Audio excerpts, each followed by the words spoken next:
ప్రతి సంవత్సరం విశాఖ శారదాపీఠంలో వార్షికోత్సవాలు 5 రోజుల పాటు నిర్వహిస్తారు. అందులో భాగంగా ఫిబ్రవరి 15 నుంచి 19 వరకు వార్షికోత్సవాలను నిర్వహించనున్నారు. చివరి రోజు రాజశ్యామల యాగం నిర్వహించనున్నారు. 2014 నుంచి 2023 మధ్యలో 3 సార్లు మాజీ సీఎం కేసీఆర్ రాజశ్యామల యాగం చేశారు. 2015లో కేసీఆర్ యాగం చేశారు. అప్పట్లో ఆయన ప్రభుత్వం సుస్థిరంగా ఉండాలని యాగం చేశారు.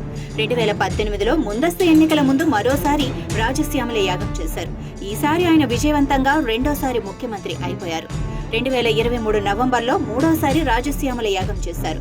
మూడోసారి ముఖ్యమంత్రిగా గెలిచి సౌత్ ఇండియాలో సరికొత్త రికార్డు క్రియేట్ చేయాలని తన సొంత వ్యవసాయ క్షేత్రంలో కొన్ని రోజుల పాటు కేసీఆర్ యాగం చేశారు. ఇక ఏపీలో చూసుకుంటే ముఖ్యమంత్రి వైఎస్ జగన్ కూడా 2019లో రాజశ్యామల యాగాన్ని నిర్వహించారు. బంపర్ మెజారిటీతో సీఎం అయ్యారు. అంతేకాదు ఆ ఏడాది విజయవాడలో వారం 10 రోజుల పాటు రాజశ్యామల అమ్మవారి యాగంలో పాటు దేవీ దేవతలకు హోమాలు పూజలు జరిగాయి. దేవాదాయ శాఖ ఆధ్వర్యంలో జరిగిన ఈ కార్యక్రమంలో జగన్ పాల్గొన్నారు.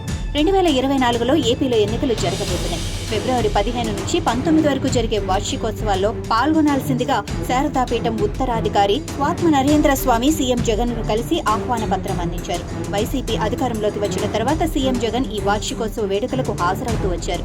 ఈ ఏడాది కూడా హాజరు అవుతారా లేదా అన్న చర్చ జరుగుతోంది. ఎందుకు అంటే కేసీఆర్ ముచ్చటగా మూడోసారి అధికారంలోకి వస్తారని స్వరూపానందేంద్ర స్వామి చెప్పి రాజశ్యామల యాగం చేయించారు. అయితే ఆయన ఓడిపోయారు, అధికారం కోల్పోయారు. స్వరూపానందేంద్ర స్వామి అంటే కేసీఆర్ కు ప్రత్యేక అభిమానం, నమ్మకం ఉంది. కానీ స్వామి చెప్పినట్లుగా కేసీఆర్ అధికారంలోకి రాలేకపోయారు. స్వామీజీ ఒకలా దీవిస్తే ప్రజలు మరోలా తీర్పిచ్చారు. స్వరూపానందేంద్ర స్వామి ఆశీస్సులతో అధికారంలోకి వస్తారు అనుకున్న కేసీఆర్ ప్రగతి భవన్ ను వీడాల్సి వచ్చింది. దీంతో స్వామీజీ జోష్యానికి కాస్త ఇబ్బందులు వచ్చాయి.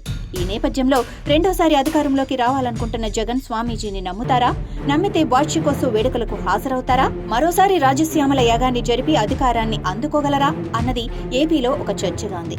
మరోవైపు తెలుగుదేశం పార్టీ కూడా సరైన సమయం చూసి రాజశ్యామల యాగం చేస్తుంది అని అంటున్నారు. చూడాలి మరి ఏం జరుగుతుందో.